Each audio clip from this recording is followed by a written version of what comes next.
Hello students. आज हम लोग एरोमेटिक कंपाउंड के लेक्चर 4 में डिस्कस करेंगे बेंजीन से रिलेटेड कुछ प्रॉपर्टीज पर, यानी बेंजीन के स्ट्रक्चर कैसे हैं और बेंजीन के केमिकल रिएक्शंस पर डिस्कस करेंगे। तो सबसे पहले शुरू करते हैं। देखिए, बेंजीन का जहाँ तक सवाल है, बेंजीन का मॉलिक्यूलर फॉर्मूला C6H6 है। ठीक है, ये मॉलिक्यूलर फॉर्मूला। यहाँ पर मैंने कुछ स्ट्रक्चर बनाए हैं, केक्यूल फॉर्मूला, दीवार फॉर्मूला, प्रिज्मेटिक फॉर्मूला, साइक्लिक इस तरीके से, ओपन चेन। तो ये देखिए 3+3 6, यानी कि 2 4 6 6 6 6, हाँ C6H6। तो खैर, ये कुछ केमिकल्स है यहाँ पर। तो उनमें से बहुत सारे स्ट्रक्चर्स बनाए गए थे या बहुत सारे स्ट्रक्चर्स लोगों ने दिए थे। डबल बॉन्ड ट्रिपल बॉन्ड को मिला करके, दो डबल बॉन्ड एक ट्रिपल बॉन्ड, दो ट्रिपल बॉन्ड, इस तरीके से बहुत सारे प्रिज्मेटिक फॉर्म पर भी दिए गए थे। लेकिन जो बेंजीन की जो प्रॉपर्टीज है, उस प्रॉपर्टीज को जो देखा गया, उन प्रॉपर्टीज के सारे स्ट्रक्चर में से सबसे ज्यादा सेटिस्फैक्ट्री इस स्ट्रक्चर से मिला।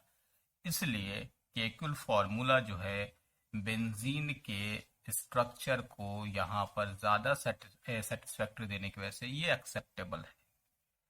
तो केकुल के फॉर्मूले को हम लोग यहाँ पर बेंजीन के फॉर्मूले को इसी फॉर्म में हम लोग डिफाइन करते हैं। तो खैर, तो ये हम लोग के पास बेंजीन का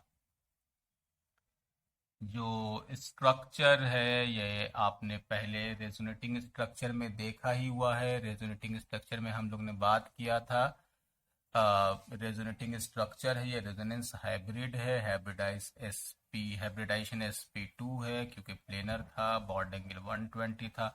कार्बन कार्बन बॉन्ड भी देख लिया, 1.39 है। जो कार्बन कार्बन डबल बॉन्ड, जो अल्कीन का जो डबल बॉन्ड, ये थाइलीन वाला जो C कार्बन 1C, जिसकी बॉन्ड लेंथ 1.34 थी, उससे जो है बड़ा है। तो यहाँ पर आपने रेजोनेंस को भी कंफर्म किया था, जो रेजोनेंस के स्ट्रक्चर में हम रेजोनेंस के लेक्चर में देख चुके हैं। और उसके कार्बन कार्बन हाइड्रोजन की बॉन्ड लेंथ 1.10।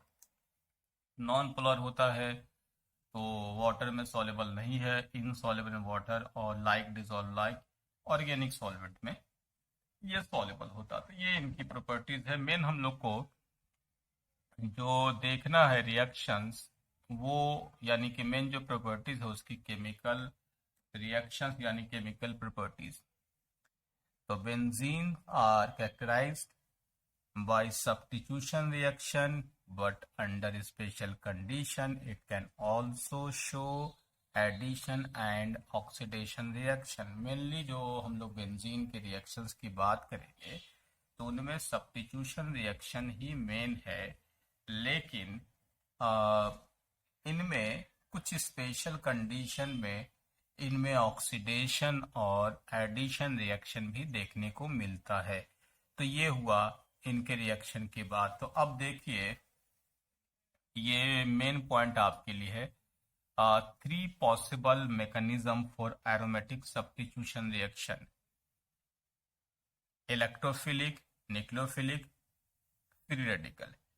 तो एरोमेटिक सब्स्टिट्यूशन रिएक्शन में आपको electrophilic aromatic substitution reaction, nucleophilic जो है एरोमेटिक सब्स्टिट्यूशन रिएक्शन, और फ्री रेडिकल जो है एरोमेटिक सब्स्टिट्यूशन रिएक्शन, ये 3 रिएक्शंस आपको मिलेगा।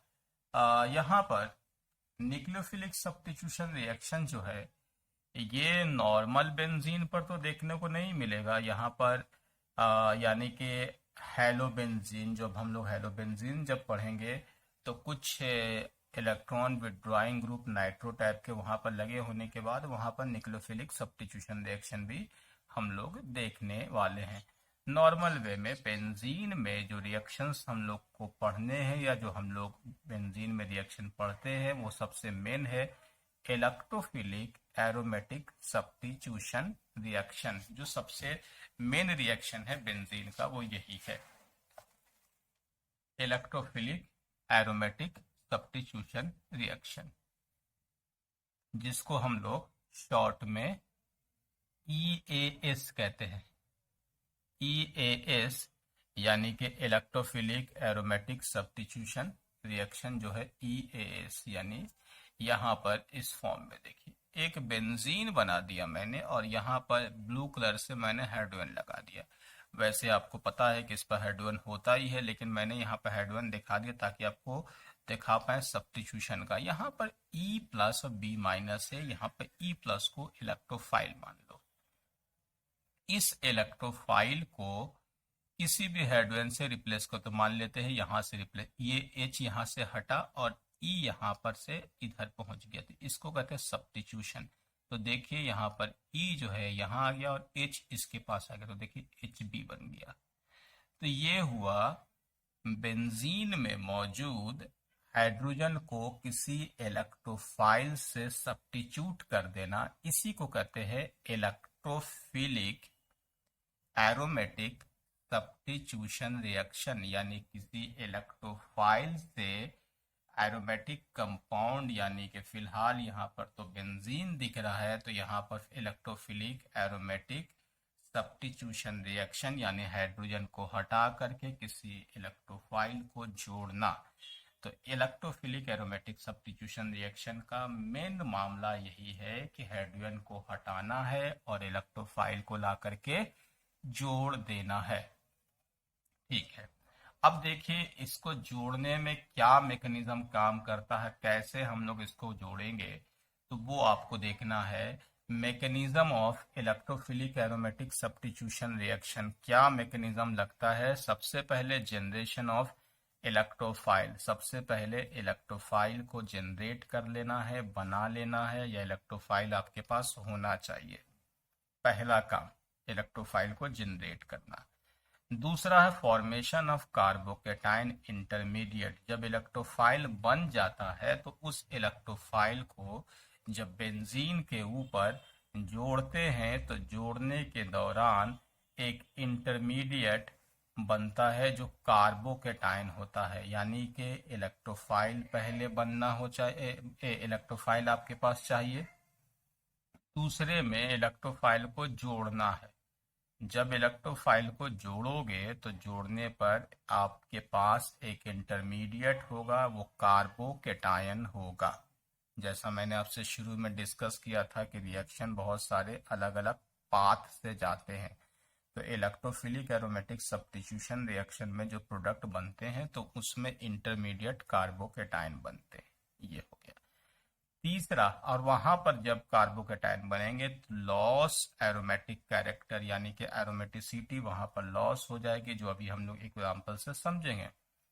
नेक्स्ट जो है आपको इसके बाद removal of proton from the carbocation intermediate. जब कार्बोकेटाइन इंटरमीडिएट बन जाएगा तो फाइनली प्रोटॉन को रिमूव करेंगे। जैसे प्रोटॉन रिमूव होगा तो reform aromatic character by loss of proton, यानी कि तीसरे केस में आखिर में हम लोग प्रोटॉन को हटा करके रीगेन कर लेते हैं एरोमेटिक कैरेक्टर। तो हम लोग के पास इलेक्ट्रोफिलिक एरोमेटिक सब्स्टिट्यूशन रिएक्शन का ये जो मेन समरी है वो यही है कि सबसे पहले आपको इलेक्ट्रोफाइल जनरेट करना होता है।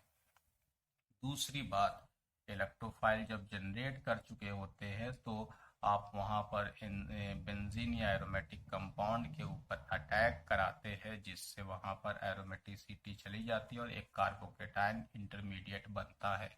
नेक्स्ट केस में रिमूवल ऑफ प्रोटॉन, यानी कि आखिर में प्रोटॉन को रिमूव करके एरोमेटिसिटी रीगेन कर लिया जाता है। चलो रिएक्शन से समझते हैं।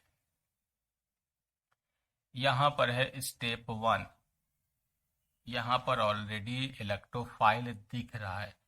अगर नहीं तो पहले इलेक्ट्रोफाइल बनाने का काम करेंगे। तो बेंजीन से रिलेटेड जो रिएक्शन होगा वो 2 ही स्टेप का। तो आप समझ लो कि यहाँ पर इलेक्ट्रोफाइल बना हुआ है। इस इलेक्ट्रोफाइल के बने हुए फॉर्म पर क्योंकि इसमें इलेक्ट्रॉन डेंसिटी ज़्यादा है तो मान लेते हैं कि ये जो है यहाँ पर इस पर अटैक किया।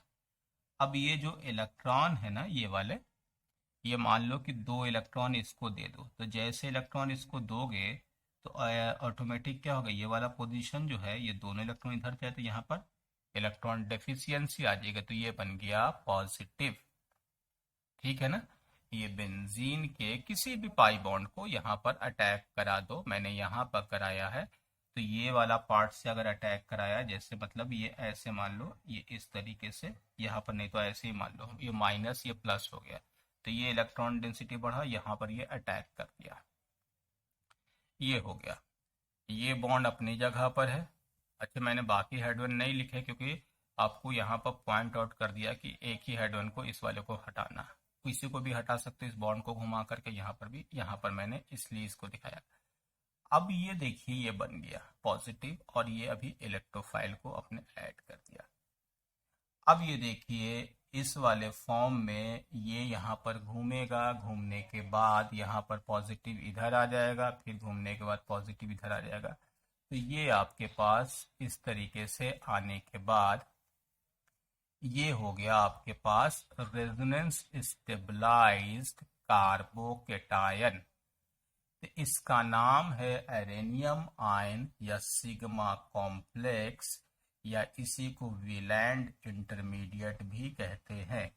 तो ये हुआ इलेक्ट्रोफाइल को ऐड करने के बाद, जो मैंने कहा था कि जनरेशन ऑफ इलेक्ट्रोफाइल, पहले इलेक्ट्रोफाइल को जनरेट कर लो, जब इलेक्ट्रोफाइल जनरेट हो जाएगा तो उस इलेक्ट्रोफाइल के जनरेट करने के बाद इलेक्ट्रोफाइल को बेंजीन के साथ ऐड कर लो, यानी यहाँ पर इस स्टेप में कार्बोकेटाइन इंटरमीडिएट बनेगा। यही कार्बोकेटाइन का ये है आपके पास हाइब्रिड फॉर्म।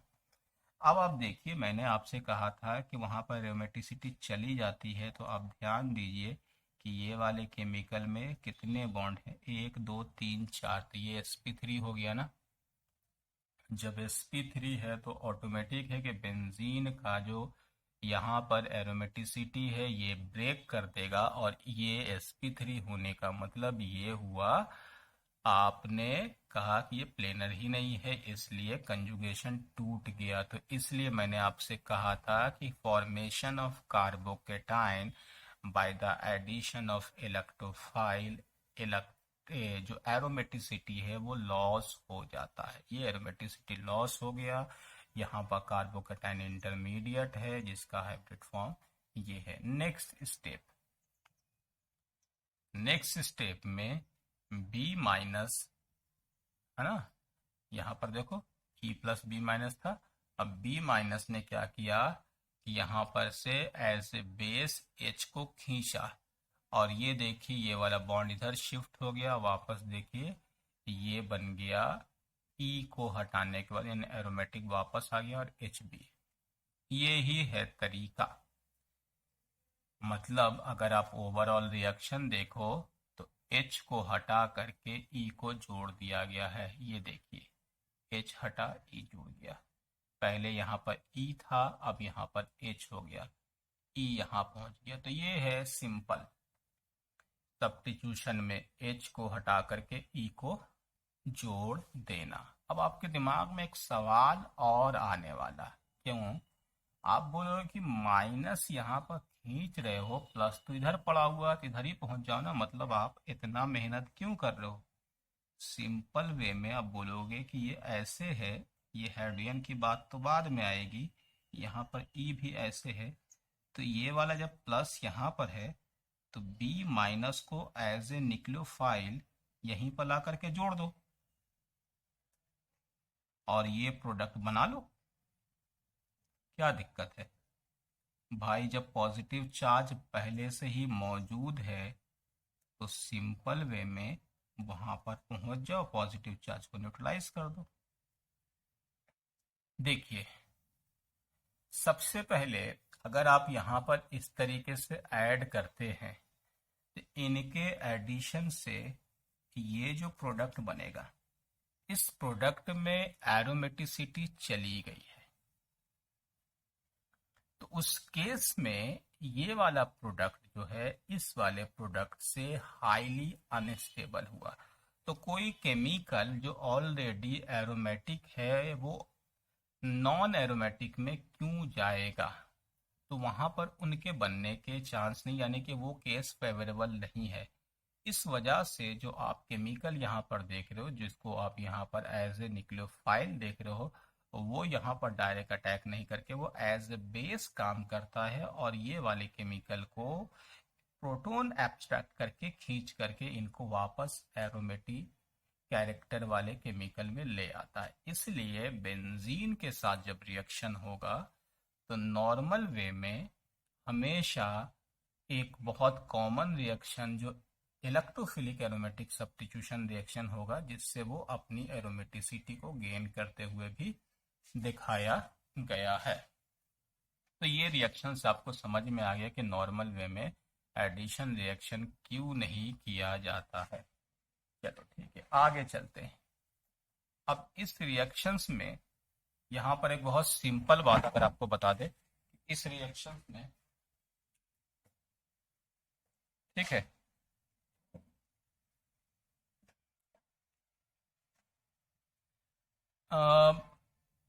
ये है, इधर आ जाते हैं, चलो इधर आ गए।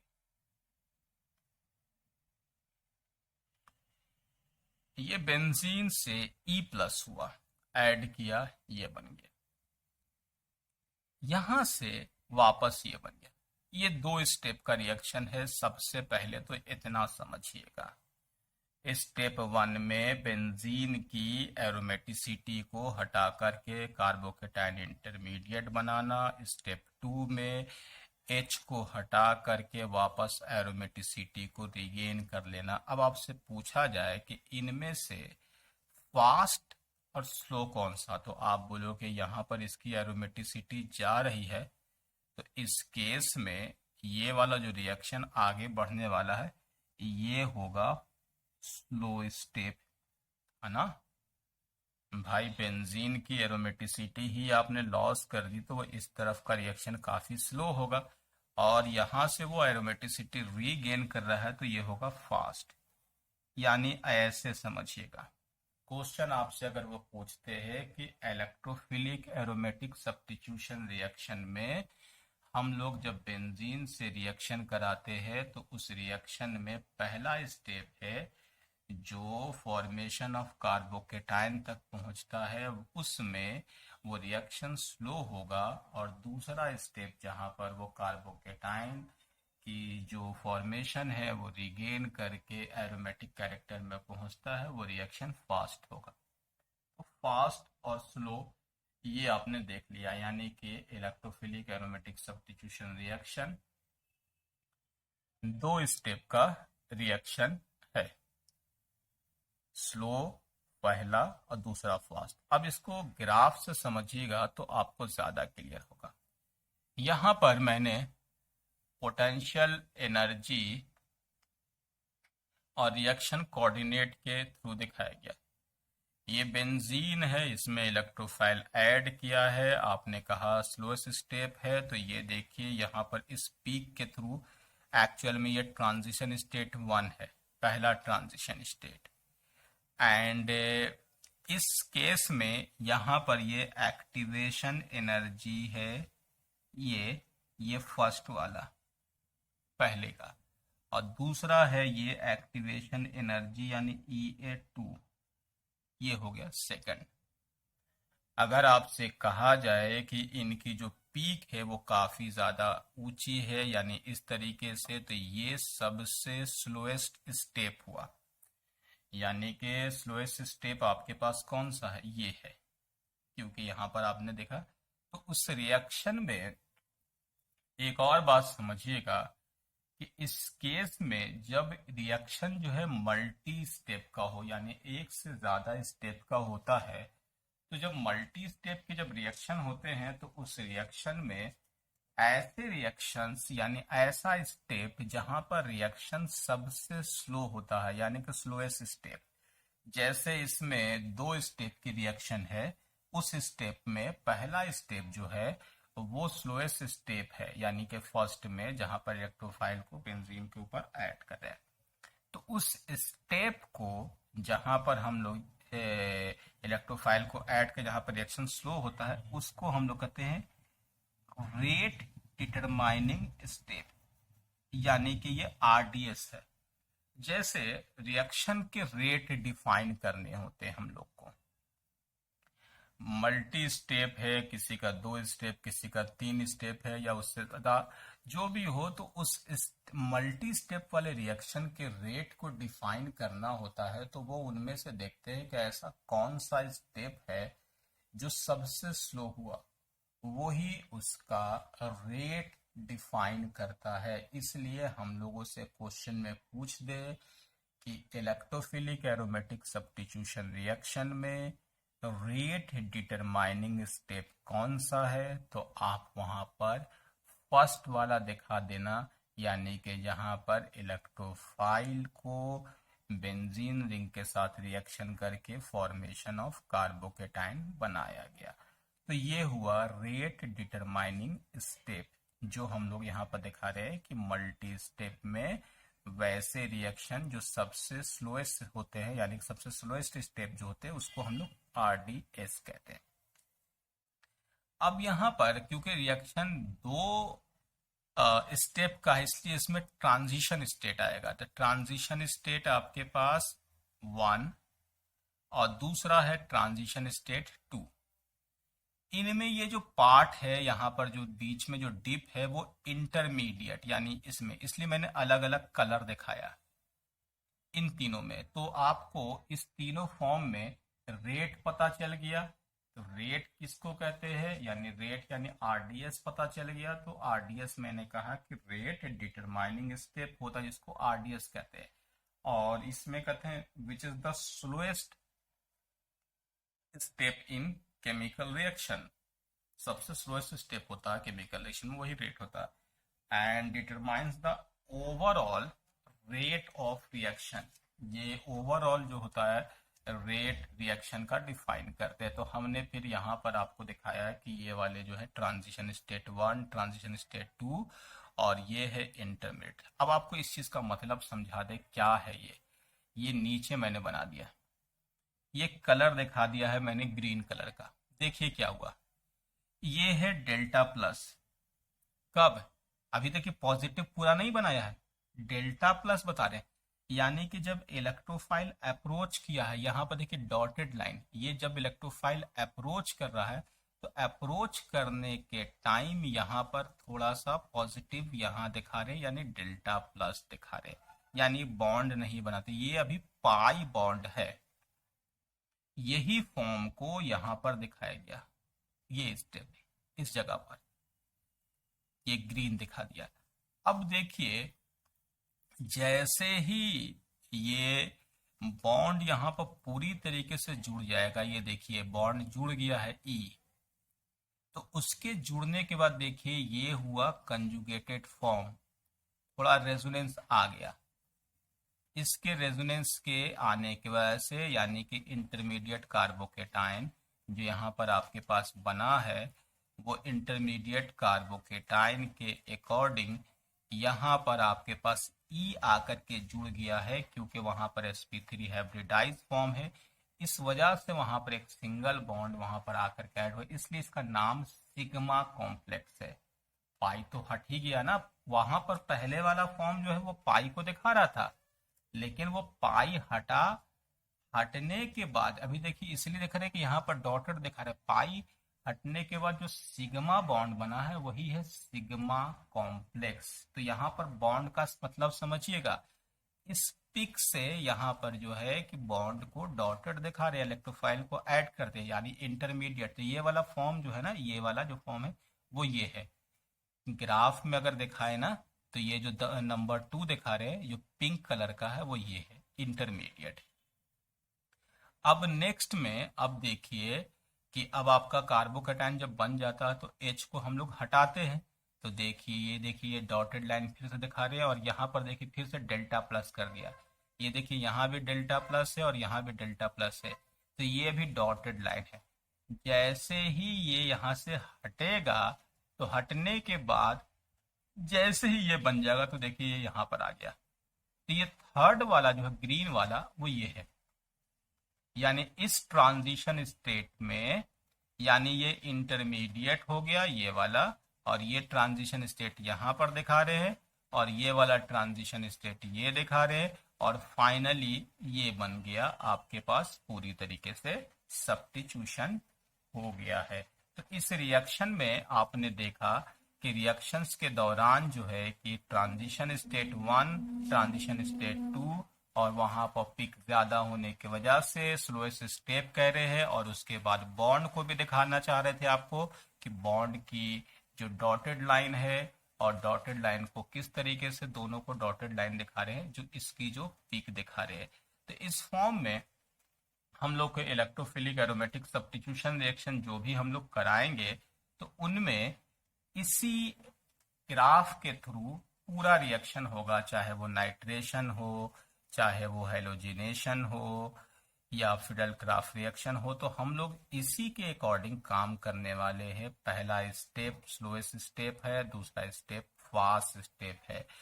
यहाँ पर आपके पास ट्रांजिशन स्टेट 1 है, ट्रांजिशन स्टेट 2 है, एक्टिवेशन एनर्जी यहाँ पर 1, एक्टिवेशन एनर्जी 2, क्योंकि एक्टिवेशन एनर्जी ज़्यादा है तो इस वजह से ये स्लोएस्ट स्टेप होगा, यानी कि स्लो रिएक्शन होगा। और उसके बाद यहाँ पर सिग्मा कॉम्प्लेक्स बनाया गया है, तो सिग्मा कॉम्प्लेक्स में यहाँ पर आपके पास ऐसा है, और ये दोनों में बॉन्ड को यहाँ पर E प्लस को डॉटेड लाइन से दिखा रहे हैं और यहाँ पर H से हम लोग डॉटेड लाइन को दिखा रहे हैं। और यहाँ पर एक बड़ी इंपॉर्टेंट चीज ये भी ध्यान रखिएगा, ये जो फॉर्म है ना, यही फॉर्म जो भी अगर कोई, अभी तो हम बेंजीन के साथ दिखा रहे, कोई अगर ऐसा केमिकल होगा जो कार्बोकेटाइन की स्टेबिलिटी, जो बीच में इलेक्ट्रोफिलिक एरोमेटिक सब्स्टिट्यूशन रिएक्शन में जो कार्बोकेटाइन बनता है उस कार्बोकेटाइन की स्टेबिलिटी को बढ़ाने वाला ग्रुप, यानी कि इलेक्ट्रॉन डोनेटिंग ग्रुप में सब्स्टिट्यूशन होगा, इलेक्ट्रॉन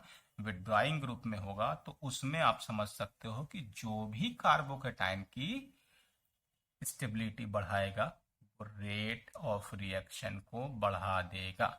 तो आगे हम लोग देखेंगे कि अगर कोई फिनॉल पर रिएक्शन होता है, इलेक्ट्रोफिलिक एरोमेटिक सब्स्टिट्यूशन या कोई इलेक्ट्रॉन विड्रॉइंग ग्रुप हुआ तो कैसा होगा। तो सिंपल दिमाग में रखिएगा कि इलेक्ट्रोफिलिक एरोमेटिक सब्स्टिट्यूशन रिएक्शन में जो भी केमिकल या जो भी ग्रुप कार्बोकेटाइन की स्टेबिलिटी को बढ़ाएगा वो रिएक्शन के रेट को बढ़ा देगा। तो खैर, तो हम लोग इलेक्ट्रोफिलिक एरोमेटिक सब्स्टिट्यूशन रिएक्शन में आज के लेक्चर में इतना ही। इन ग्राफ को अच्छे से कर लीजिए क्योंकि ये सारी जगह पर ये फिर से रिपीट होगा, और इस चीज़ों को एक बार प्रैक्टिस कर लें। डाउट हो तो मुझसे एक बार फिर से डिस्कस कर लें। नेक्स्ट लेक्चर में हम लोग हेलोजिनेशन, नाइट्रेशन, सल्फोनेशन और फिडल क्राफ्ट रिएक्शन वगैरह देख करके हम लोग इलेक्ट्रोफिलिक एरोमेटिक सब्स्टिट्यूशन रिएक्शन को और अच्छे से समझेंगे। ठीक है, ओके, थैंक यू।